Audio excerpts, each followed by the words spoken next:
Hello नमस्कार दोस्तों। जैसे कि हमने पिछली वीडियो में देखा था, हमने 1861 का भारत परिषद अधिनियम पढ़ा था और उसमें मैंने आपको बताया था कि 4 बातें जो है उसमें महत्वपूर्ण थी।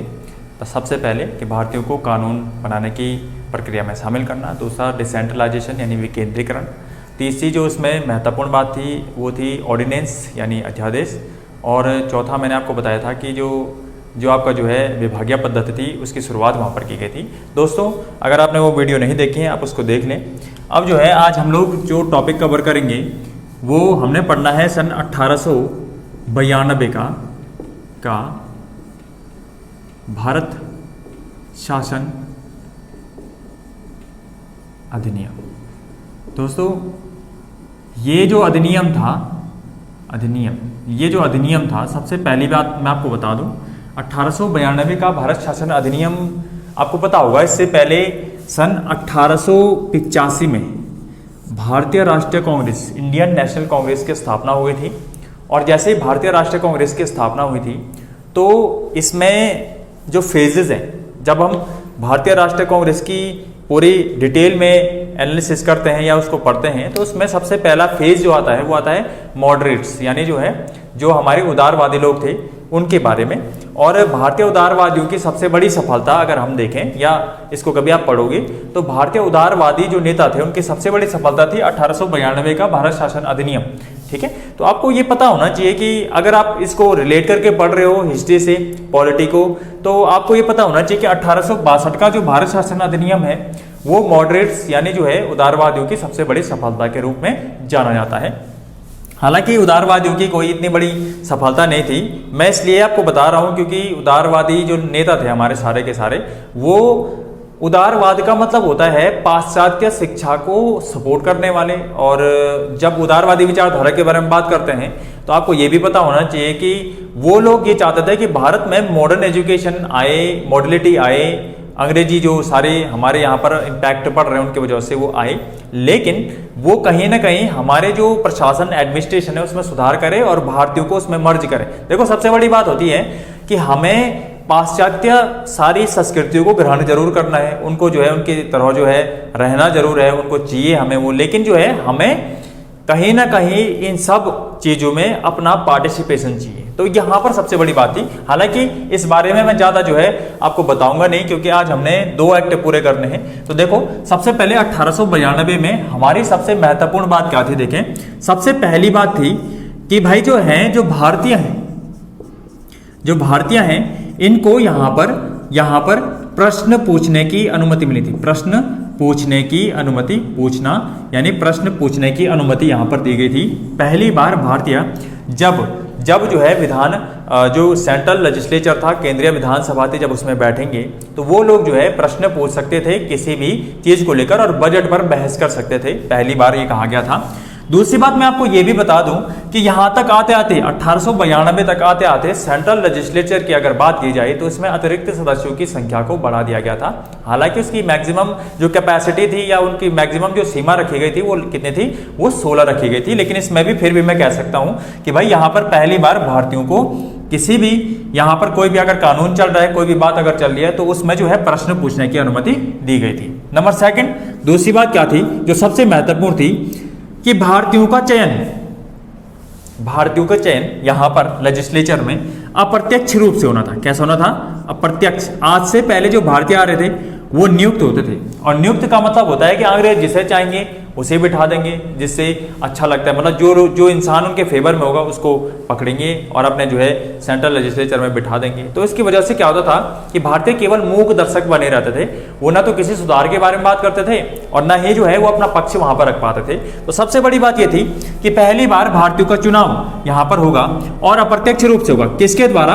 यहाँ पर याद रखना आपको, किसके द्वारा? सबसे पहले लोकल बॉडी, जिसे आप कहते हैं स्थानीय निकाय हो गया, व्यापार मंडल के सदस्य हो गया। इसके अलावा आपको पता होना चाहिए व्यापार मंडल के अलावा जैसे कि विश्वविद्यालय के सदस्य हो गया। आदि, ये सारे लोग जो है इसमें शामिल होंगे। और हम जो इसका ओवरव्यू अगर मैं आपको बताऊं तो मैं ये कह सकता हूं कि भारत में पहली बार निर्वाचन प्रणाली का यहाँ पर प्रणाली का शुरुआत हो गया था। तो भारत में पहली बार निर्वाचन प्रणाली की शुरुआत सन 1892 के एक्ट के द्वारा हुई थी।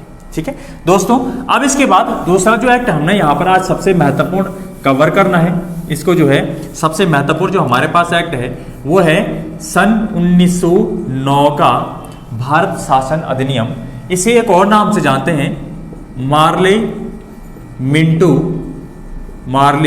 मिंटो सुधार। क्या बोलेंगे? मार्ले मिंटो सुधार।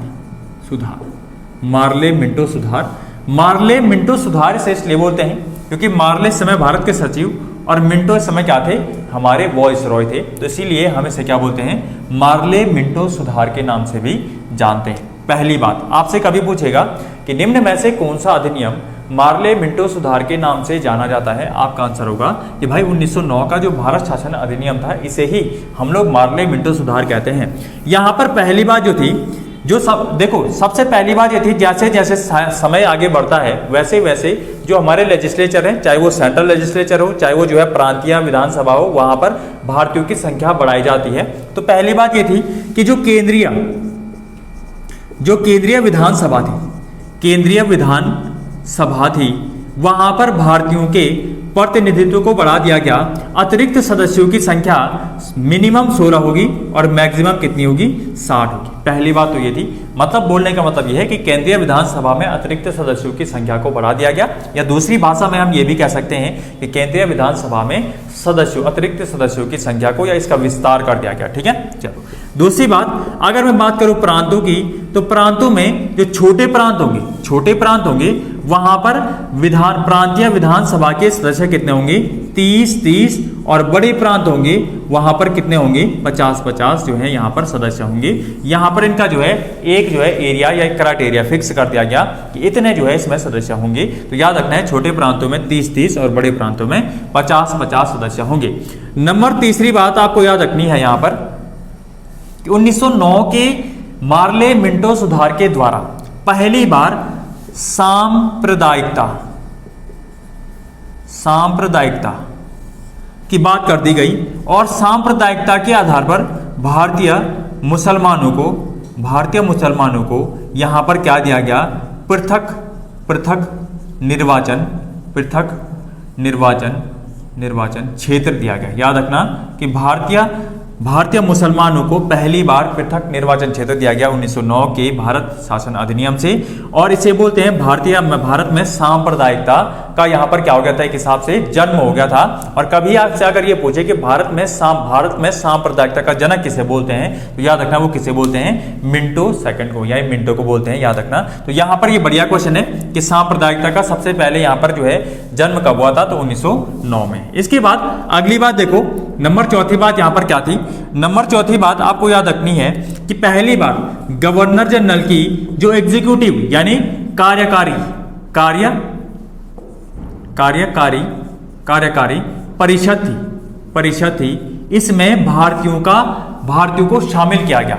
गवर्नर जनरल की कार्यकारी परिषद में भारतीयों को शामिल कर दिया गया, और वो पहले व्यक्ति जो गवर्नर जनरल की कार्यकारी परिषद में शामिल हुआ था उसका नाम क्या था? तो याद रखना सत्येंद्र प्रसाद सिन्हा, ये इनका नाम था। सत्येंद्र प्रसाद सिन्हा वो व्यक्ति था जो पहली बार गवर्नर जनरल की कार्यकारी परिषद में शामिल हुआ था। तो इस प्रकार से चौथी बात आपको याद रखनी है। इसके अलावा यहाँ पर जो है मार्ले मिंटो सुधार में इसके अलावा जो है बहुत सारी बातें करी गई थी, लेकिन एग्जाम के पॉइंट ऑफ व्यू से आपको ये बातें याद रखनी है कि भाई केंद्रीय विधानसभा और प्रांतीय विधानसभा में इनके आकारों में वृद्धि कर दी गई। सांप्रदायिकता के आधार पर भारतीय मुसलमानों को पृथक निर्वाचन क्षेत्र दिया गया।